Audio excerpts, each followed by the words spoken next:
Gracias por acompañarnos de nueva cuenta en Visión de Vida, este programa que pretende ser un homenaje, rendir un tributo a las mujeres y los hombres que han dedicado muchos años de su vida, su talento, sus capacidades al desarrollo de Querétaro. Hoy tengo el enorme placer de estar en una conversación con la doctora Mercedes Virlain Noris. Ella es ginecóloga, obstetra, es una de las pioneras en la laparoscopía, en esta muy novedosa forma de cirugía. Ha traído miles de niños al mundo y 7 propios. Ella es mi querida amiga Mercedes Virlain. Muchas gracias. Yara, de verdad te agradezco muchísimo este tiempo que vas a dedicar a que charlemos en algo tan, tan coloquial, en donde tú has sido gran parte de lo que yo he recorrido en mi vida aquí en Querétaro. Gracias. Y que de verdad,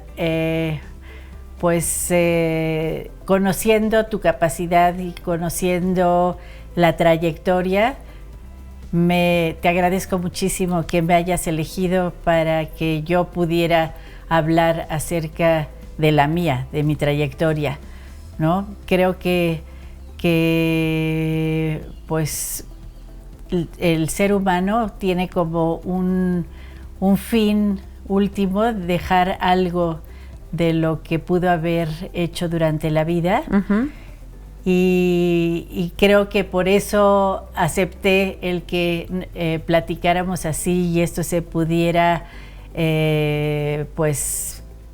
difundir en la televisión, en el radio, y que si lo que de mi vida puede partir y dejar algo como una huella en el mundo, pues habrá valido no nada más lo que hice, sino el que ahora tú seas la que lo difundas. Gracias, Mercedes. Mira, yo tengo varios propósitos. Uno, sin duda, es dar a conocer tu labor, tu contribución, tu participación en la vida comunitaria de Querétaro, en el desarrollo de la medicina, en haber traído todos estos niños al mundo y contribuir a la salud de la mujer.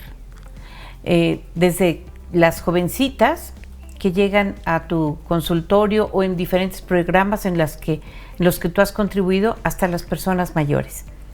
Y por otra parte, mi gran ilusión es abrir puertas, es tender puentes para las niñas que en este momento se encuentran en secundaria, que están terminando primaria, que las niñas sepan que hay una opción para ellas en la universidad, en la medicina, en la investigación, en las distintas especialidades, y que pueden ser las primeras en su familia en llegar a obtener un título universitario, en tener una especialización y hacerlo además con una enorme dignidad y por méritos propios.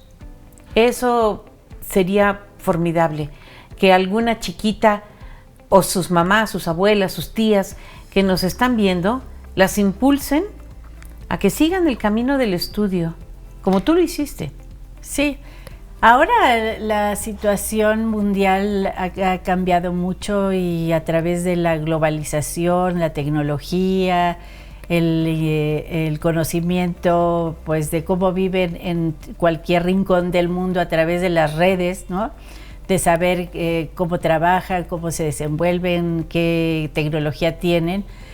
Eso ha hecho que ya la generación actual, por ejemplo, la de nuestros hijos, pues ya no sea un ejemplo el que sigan a través de los padres, sino es una vivencia real ya la que tienen, porque ya es muy difícil que una chica ahora pensara en terminar un estudio de preparatoria para casarse, tener muchos hijos y dejar solamente en su vida familiar lo que ella pudiera dar como trascendencia, sino que ahora ya la meta la tienen trazada a lo lejos, ya quieren verse profesionistas, quieren participar en la sociedad, quieren ser líderes de opinión, quieren ser líderes de la profesión que tienen, ¿verdad? Buscan una maestría, un doctorado, dobles doctorados a veces.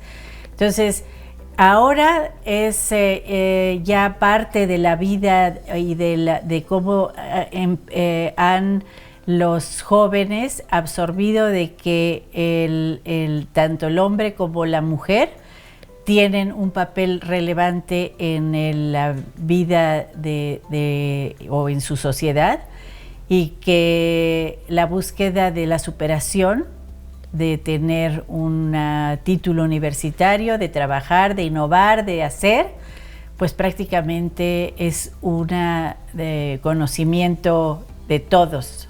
Sí. Sin embargo, yo te voy a mencionar, ahora que me dices que qué bueno poder incidir en aquellos en que no quisieran o no estuvieran en ese terreno, como los que a lo mejor son nuestros hijos, o es el área social donde nosotros nos estamos moviendo, como el sitio en que no tienen acceso muchas veces o la oportunidad de poder trabajar o hacer una carrera profesional, como es en el caso de algunos niveles sociales que no se les inculca el que lleguen a desenvolverse como profesionistas. O no es fácil porque no tienen muchas escuelas cerca. O sea, a nosotros nos ven en toda la Sierra Gorda, en algunos municipios donde hay comunidades un poco alejadas. Pero bueno, para hablar de todo esto y centrarnos, a mí me encantaría comenzar por lo primero, tus raíces. Tú eres hija del matrimonio formado por don Armando Virlain Schaffler y doña Mercedes Noris. Así es. Ella todavía, por fortuna, está aquí, está bien, está sana, está bajo tu cuidado médico. Y tu papá fue un gran industrial, un hombre que que inició muchas empresas, que se dedicó al ramo de las artes gráficas, que creó fuentes de empleo, que trabajó desde muy jovencito y que llegó a Querétaro a instalar una de sus industrias. Pero no conforme con ello, estuvo participando en los consejos de concertación ciudadana, en el club de industriales, en distintos organismos, y cuando Dios lo llamó, él todavía tenía proyectos de desarrollo para toda la comunidad, para involucrar a diferentes grupos en la persecución de objetivos comunes, que era precisamente pues mejorar la calidad de vida para todos. Tu papá fue un visionario, un soñador con los pies en la tierra, un gran hombre. Hay una calle en Centro Sur de la ciudad de Santiago de Querétaro que lleva su nombre. Así es. Sí, y ese fue siempre su interés, en el no solamente llevar a cabo pues el trabajo que él desempeñaba como gran empresario, sino quería involucrar tanto gobierno con la sociedad como los mismos colaboradores que tenía para hacer actividades en asociaciones y que mejoraran en los rubros en donde ellos se movían. De hecho, él siempre, pues si el arte gráfico era como su ícono en su vida, pues buscó la forma de tener un museo de artes gráficas. Claro, ¿no? Claro, con la prensa de Juan Pablos. Así es. Buscó el difundir el conocimiento del arte gráfico, que después de ello, y él no alcanzó a verlo, pero sí lo pensó en muchos años, decía, a través de esta máquina de impresión de Juan Pablos, va a ser el que la comunicación en el mundo se expanda y llegue a todos los rincones. Sí. Y ahora yo que veo, que todos vemos, la comunicación, que decíamos, las redes sociales, y que estamos comunicados como una telaraña en todo el mundo, pues cómo empezó todo eso, la comunicación, cómo se dio, con un arte gráfico. Sí, con y la ahorita imprenta. ya tenemos esa difusión en donde no habría ninguna posibilidad de decir que el ser humano no conozca qué es lo que existe en el otro lado del mundo, ¿no? Claro. Juan Pablos fue el primer impresor de América.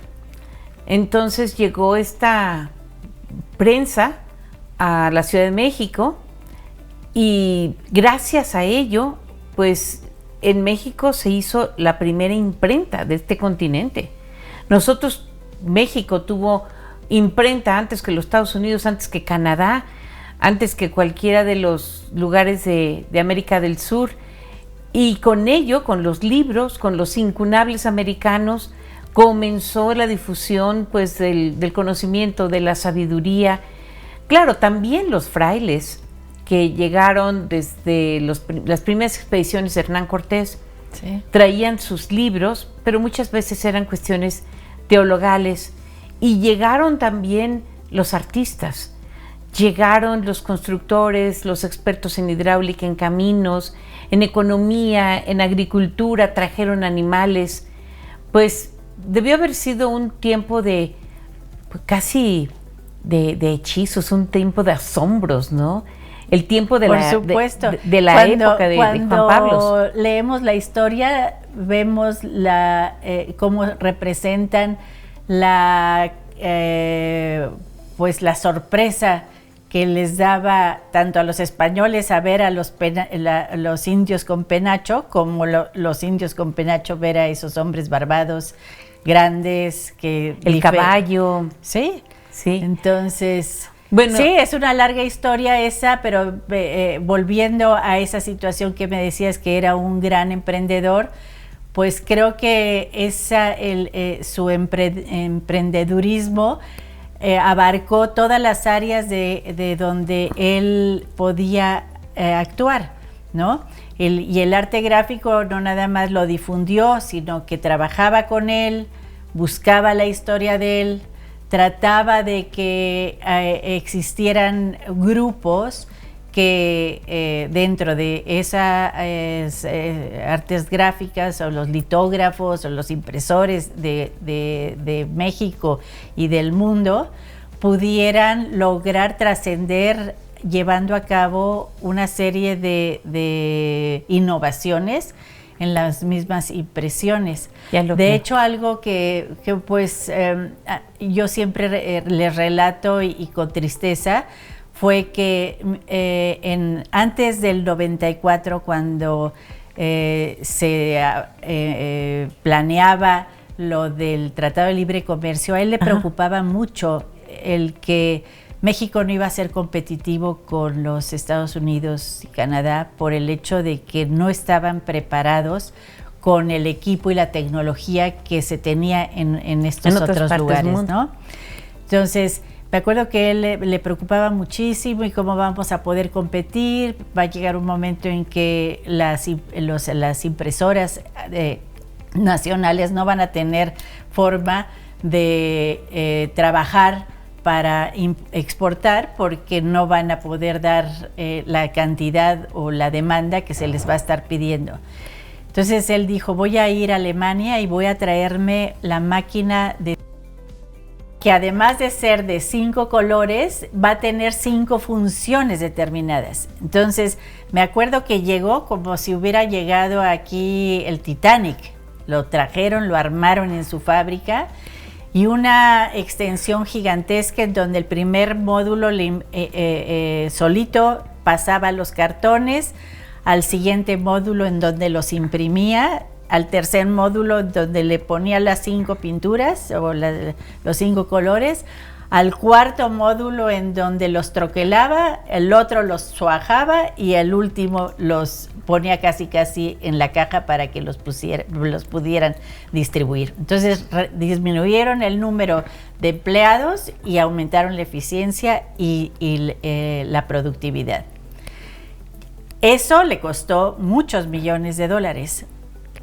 pero en aquel entonces el gobierno de la República, por Salinas de Gortari, apoyó a través de Nafinsa a todos los empresarios a que hicieran eso. Y él dijo, yo voy a hacerlo. Todos les daba miedo. Él dijo, lo vamos a hacer.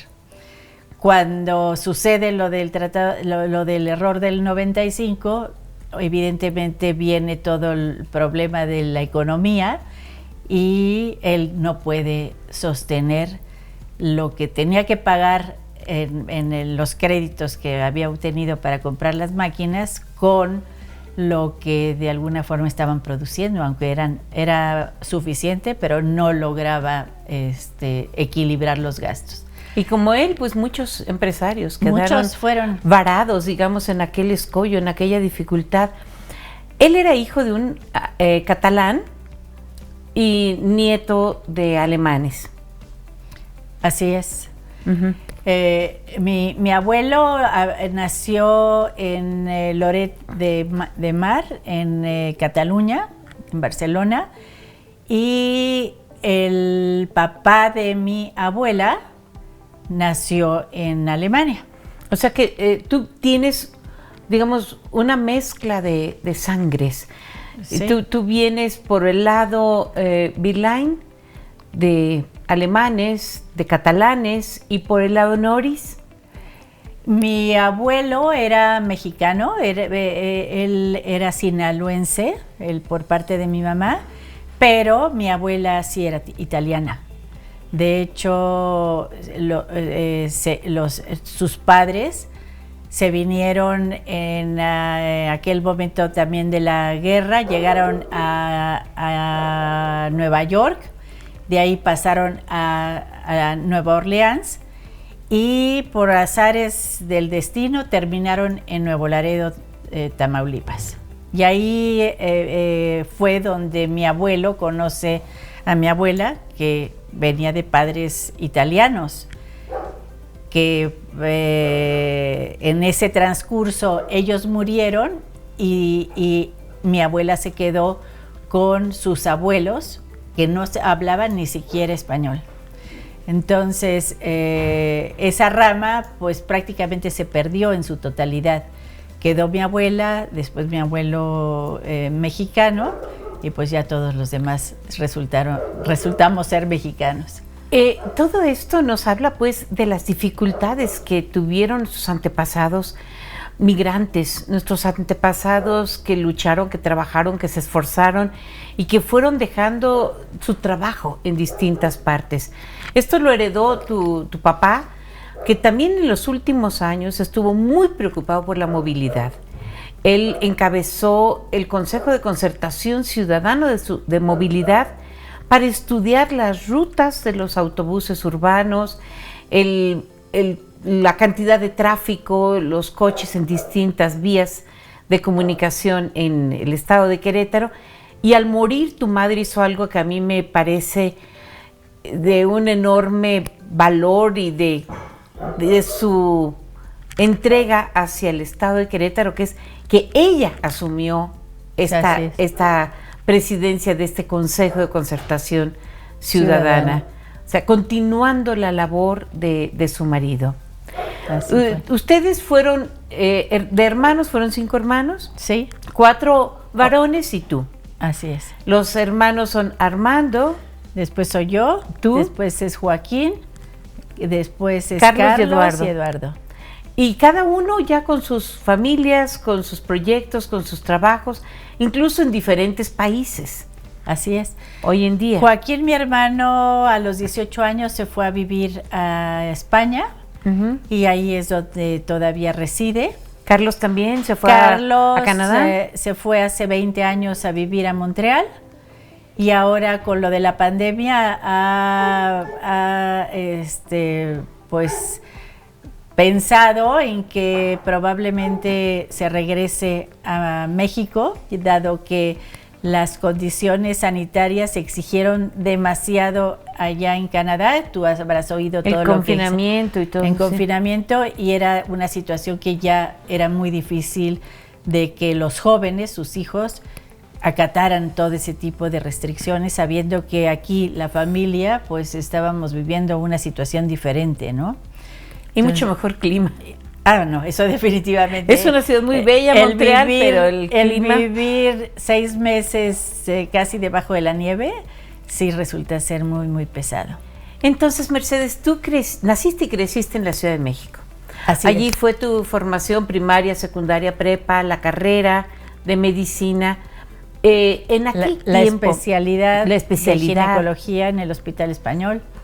En un tiempo en que había pocos médicos especialistas y sobre todo en el ramo de la ginecología. Y ahí ahora te expresaré el que lo que me preguntabas en un principio acerca de cómo impulsar a la mujer, porque en mi tiempo fue muy difícil para mí lograr lo que logré.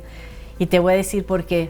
Fui la primera ginecóloga que se quedó en el Hospital Español debido a que no había ninguna ginecóloga que pudiera atender el servicio de ginecología de las mujeres españolas que acudían a la policlínica del hospital.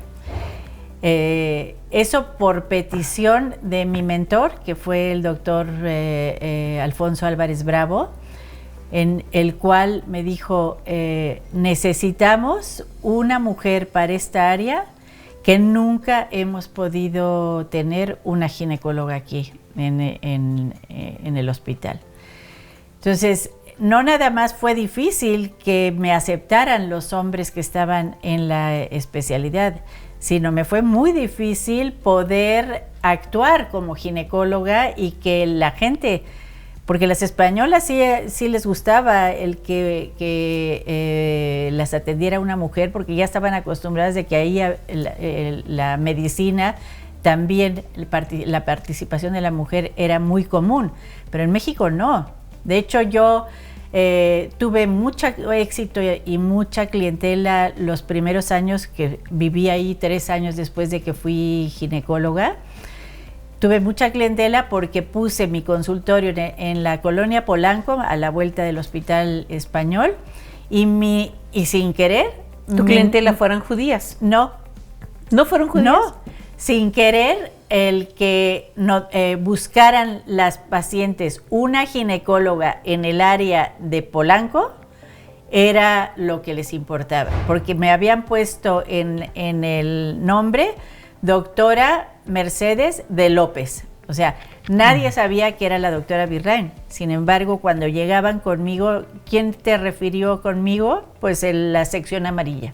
Y la sección amarilla, yo por eso la extraño tanto, porque fue la que me dio el boom para crecer cuando yo estaba en México. De hecho, cuando yo me vine para acá, no me pude desprender de toda la clientela que tenía, y tampoco no quería dejar todo lo que había hecho. Y pude, como pocos, yo creo que en la medicina, pude vender mi práctica.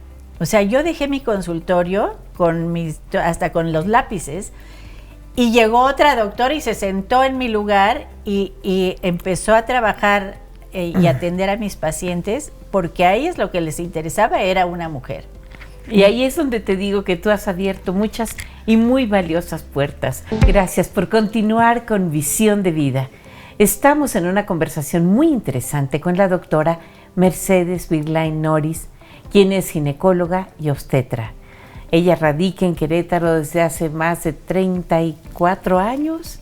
Voy a cumplir 34 años. 34 años, y es madre de 7 hijos, esposa, madre, abuela. Vamos a ver todas las facetas de esta interesante mujer. Además, bueno, de vender tu práctica de medicina, tuviste la oportunidad o la decisión de escoger Querétaro. ¿Qué te llamó la atención a ti y a tu esposo, el doctor Ricardo López González, pediatra? Así es. Básicamente fue el que mi papá había construido aquí una de sus empresas, y que nosotros, ante la vorágine de trabajo y de tantas cosas que teníamos en México y mi trabajo tan intenso, nos escapábamos a Querétaro, aquí a la casa que él rentaba en ese tiempo y que tenía servicio completo toda la semana. Entonces, él venía de lunes a jueves y se iba de viernes a lunes allá a México. Y nosotros hacíamos el fin de semana en nuestra casa de campo, donde teníamos servicio, teníamos un lugar donde los niños corrían, donde íbamos al club y ellos nadaban, donde nos relajábamos y disfrutábamos, pero como si nos escapáramos 15 días cada semana, ¿no? Entonces, era un gusto para nosotros venir. Cuando estábamos aquí decíamos, es el lugar donde tenemos que vivir. Y cuando llegábamos a México y nos metíamos a nuestra vida cotidiana, decíamos, aquí es donde debemos de estar porque allá no tendríamos nada que hacer, ¿no? Pero pasaron los años y entonces mi papá nos hizo una propuesta. Él se daba cuenta de que yo, pues en ese entonces estaba por tener al cuarto de mis hijos y sabía que pues dependía del servicio doméstico, de la atención de alguien que llevara a los niños al colegio, en fin, de tantas cosas, y que mi vida profesional cada vez me lo permitía menos. Y él dijo, si esta mujer no se sale de México, yo creo que o deja la profesión o va a terminar con una familia pues muy disfuncional, porque son demasiadas cosas y tiempo que deja de estar con ellos, ¿no? Entonces nos empezó a coquetear de que viniéramos y viniéramos y viniéramos, llegábamos, veíamos que ni hospitales había. En aquel entonces los únicos hospitales eran los que estaban en el centro. Cuando yo llegué a ver si podía trabajar en el Margarita, me dijeron, sí, ¿por qué no? Oiga, ¿pero qué credenciales tengo que traer? Pues ninguna. O sea que si yo vengo como de alguien que me hago pasar por médico, entro, pues sí, ¿no? Ahí no había nada. Entonces dijimos, ¿qué hacer?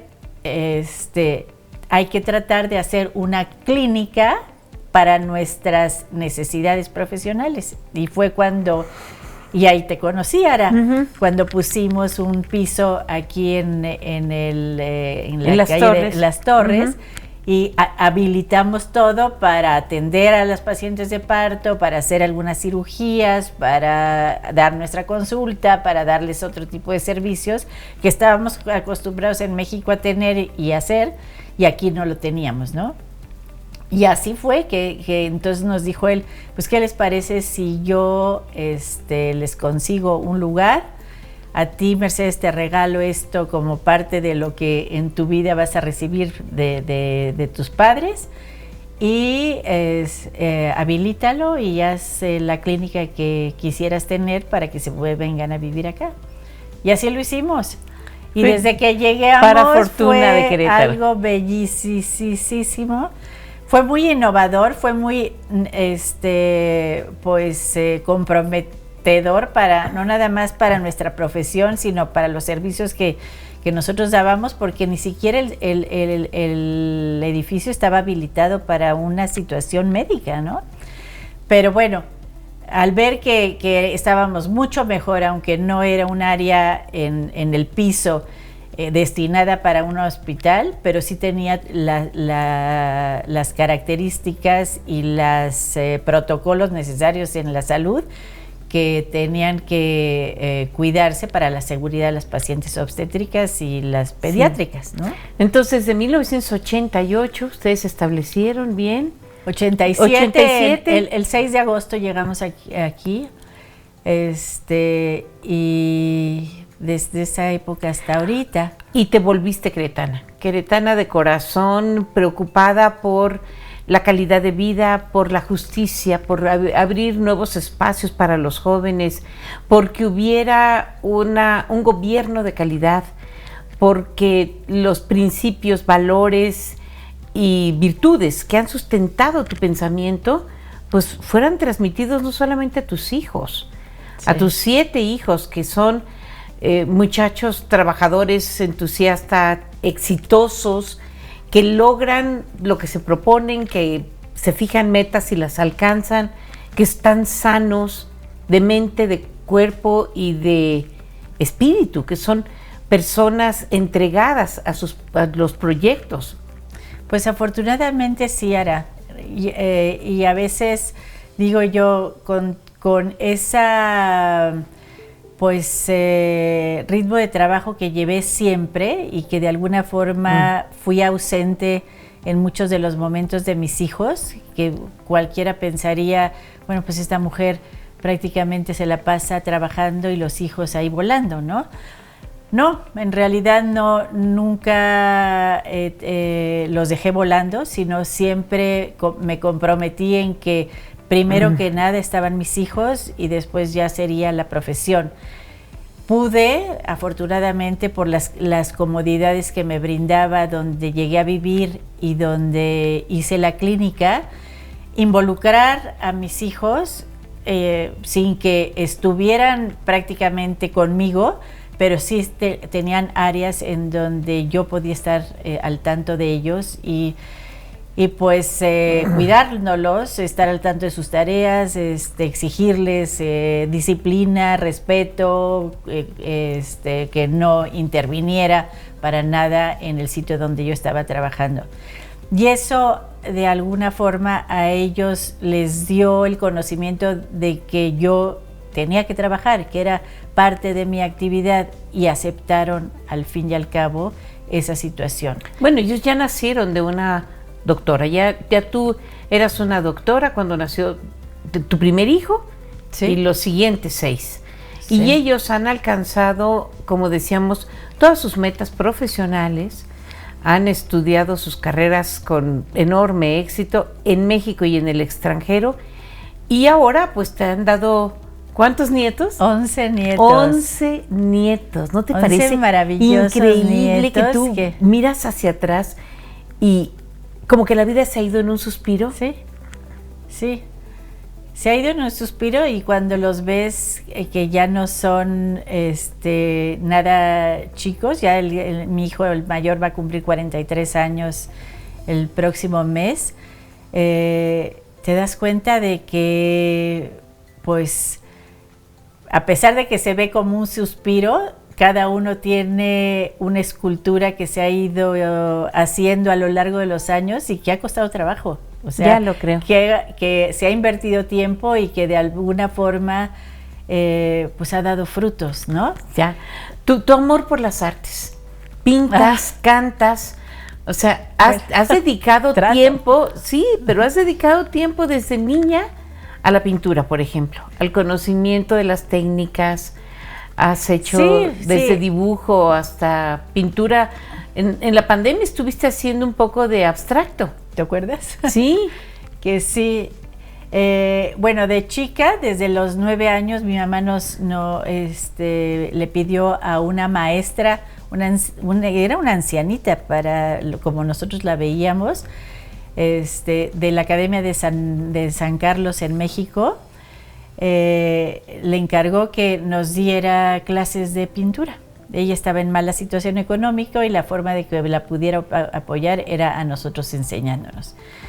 Y bueno, nos enseñó desde cómo hacer a pulso las líneas, los círculos, cómo sombrear, cómo ver perspectivas, cómo cuadrar las pinturas para que todas quedaran bien pues equilibradas, ¿verdad? Que no se le viera una mano gigante y una cabeza chiquita y cosas así.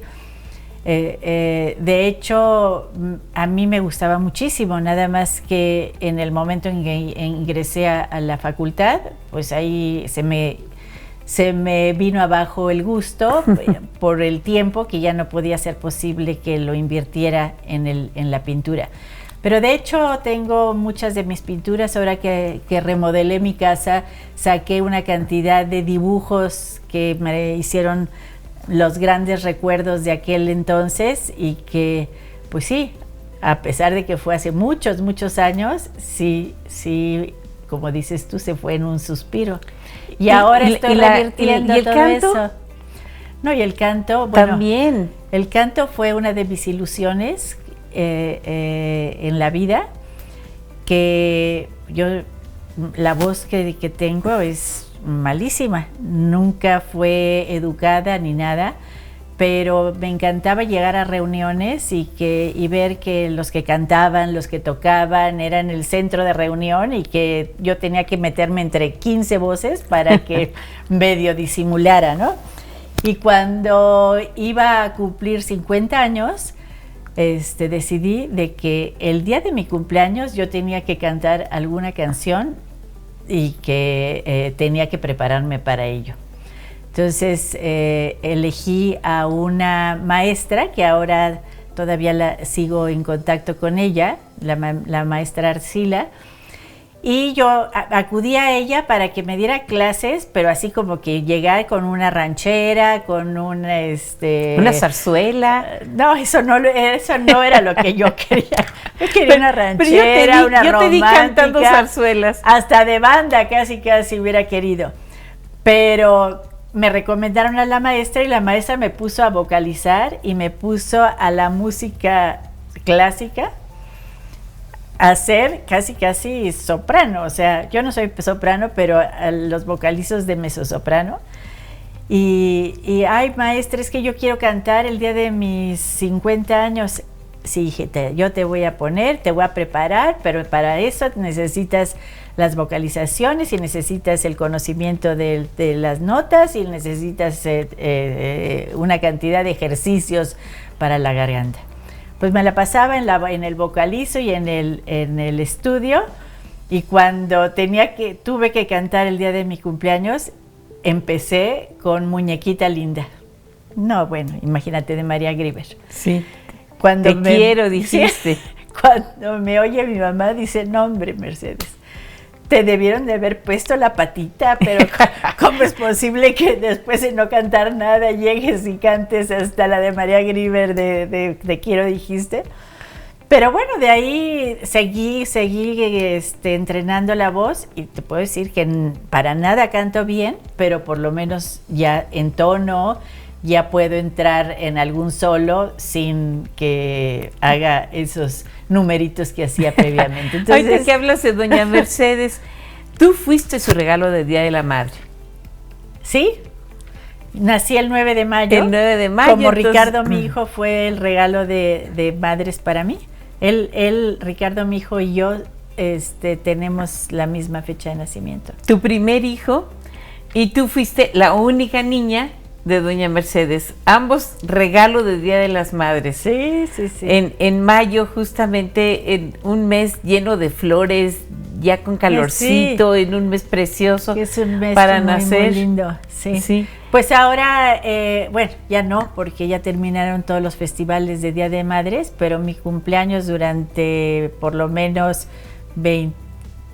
como 30 y tantos años, fue el que me hicieran la misa de madres y que me hicieran algún regalo o alguna actividad artística a mis hijos en los colegios. Sí, sí, ha sido muy bonito. Tú has participado en operaciones, en congresos, has dado ponencias y has realizado prácticas en otros países.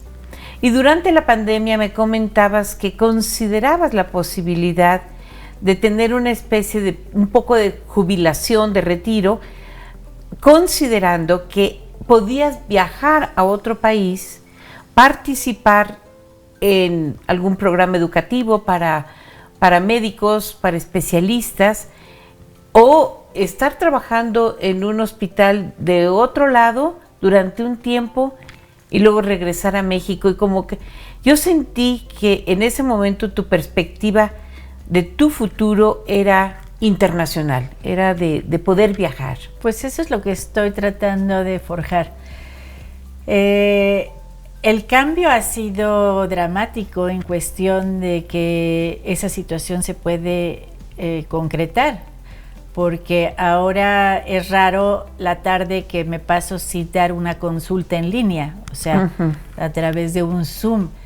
Eso me ha permitido pues no estar al 100% como estaba antes en el consultorio, sino que incluso hay veces que me tienen programada una consulta a las 5 de la tarde y yo voy de camino del hospital a algún otro lado, prendo el teléfono y ahí empiezo a dar la consulta, ¿no? Que son situaciones que en la vida pude haber pensado que los podría llevar. Ahora tienes una paciente en otra parte del mundo que puede ir a un laboratorio, el laboratorio te manda a ti por correo electrónico, por WhatsApp, directo a tu teléfono, los resultados de una prueba clínica. Así es, o sea, eso también era lo que yo te comentaba, que ya hay las pacientes que tengo varias en Argentina, tengo varias en Estados Unidos, y estoy ahorita haciendo un convenio en un hospital muy grande en Bélgica, donde los cursos para la laparoscopía y entrenamiento histeroscópico son, yo creo que de los más importantes en el mundo.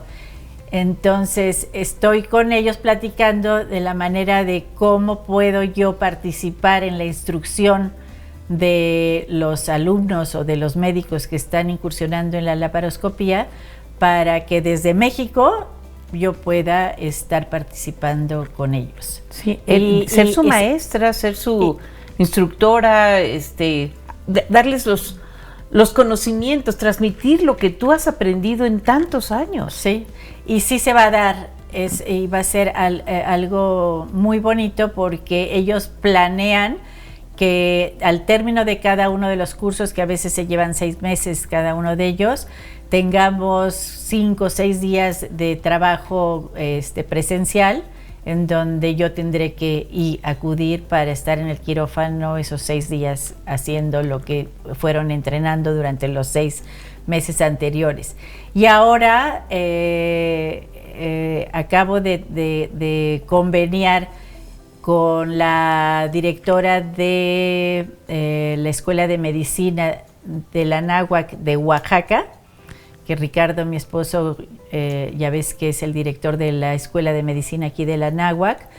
Él me puso en contacto en una de las reuniones que estuvimos el año pasado, él por motivos académicos y yo lo acompañé, y vi las carencias en la atención tanto de ginecológica como obstétrica ahí en Oaxaca, que tienen 2 o 3 hospitales y están pero muy muy pobres, en donde le dije yo quiero hacer sesiones quirúrgicas en donde tú me juntes 5, 10 o 15 mujeres y nosotros llevar todo el equipo de laparoscopía para tener fines de semana de trabajo ahí en el Hospital General y poderles hacer las cirugías de mínima invasión a personas que son de escasos recursos y que no nada más en cuanto a que ellas no tienen que pagar, que los hospitales no tienen que gastar tanto en hospitalización,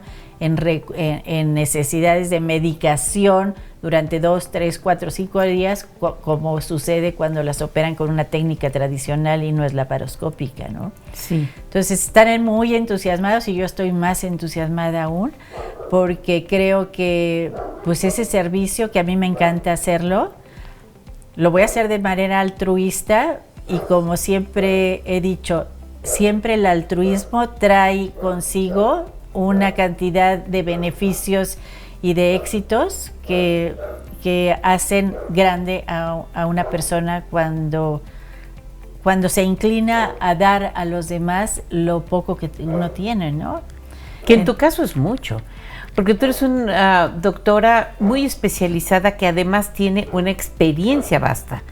No has dejado de trabajar en todos estos años, has recibido miles de niños en las mejores condiciones posibles dentro de las circunstancias, te has especializado en congresos y en cursos realizados en otros países, has traído la técnica más avanzada a Querétaro y te preocupas además por la medicina institucional, porque haya mejores condiciones para todo el mundo. Y esta iniciativa tuya te llevó, junto con otros colegas, a fundar una clínica en la colonia Satélite para personas de menores recursos. Así es. Cuéntame un poco de Sanamed.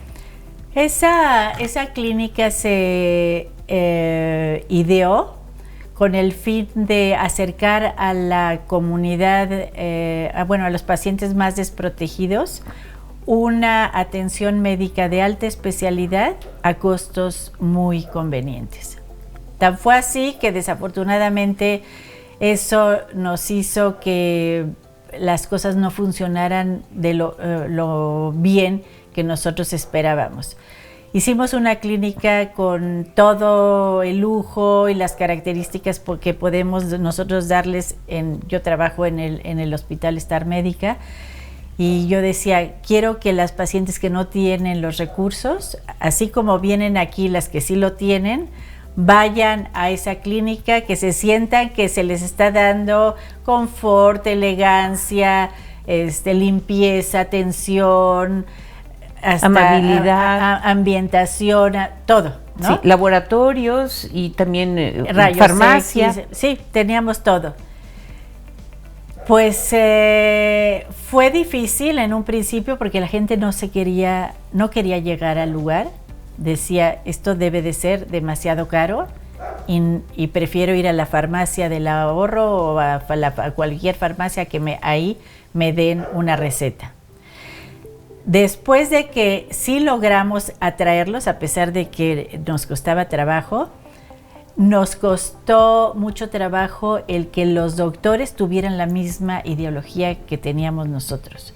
Entonces, para mí no era fácil tener mi consultorio en el hospital y darle el servicio allá en la clínica, y tuve que poner otros colegas que lo hicieran, pero desafortunadamente no tenían pues el gusto por ayudar a los demás, querían solamente la participación económica y teníamos demasiados gastos. Hasta que llegó un momento en que dije, yo ya no quisiera comprometerme en que la calidad baje y mi responsabilidad o como gente que daba la cara al servicio en esa clínica, no quiero que vaya a desvirtuarse, ¿no? Sin embargo, esta experiencia te debió haber enriquecido mucho y ahora conoces más cómo se maneja una clínica. Tienes en mente estos proyectos de llegar a las zonas más desprotegidas de México, sí, sí. A las mujeres, la mayor parte de ascendencia indígena, que todavía siguen sus usos, sus costumbres, sus dialectos, su manera de ver el mundo, y tú vas a darles salud, que es pues uno de los mayores tesoros que puede tener un ser humano. Sí. Porque si tenemos salud, podemos tener educación, tenemos acceso a mejores condiciones de vida, podemos pensar de una manera más equilibrada, articulada, clara y lógica, y con ello somos seres humanos más completos y felices. Sí, sí, eso es uno de los, yo creo que es piedra angular el que una mujer que tiene buen control, en el caso de las mujeres embarazadas en mi profesión, un buen control prenatal va a dar hijos con capacidades mucho más eficientes que aquellos que no tienen un buen control, o bien la atención que se le dé al parto de una mujer cuando está vigilada y el bebé nace espléndidamente, o sea, que no tuvo ningún momento de sufrimiento durante su trabajo de parto, dará un hijo con capacidades intelectuales mucho mejores y actitud en la vida que lo que sería una que no tiene ese beneficio. Claro, eso es lo que queremos. Niños que nazcan sanos y felices. Ha sido una charla verdaderamente preciosa con la doctora Mercedes Virlain Noris, a quien le agradecemos mucho su tiempo y su atención. Y gracias a todos nuestros compañeros de audio, de video, de edición, de producción y de transmisión para que este programa llegue a sus pantallas. Hasta la próxima Visión de Vida. Muchas gracias.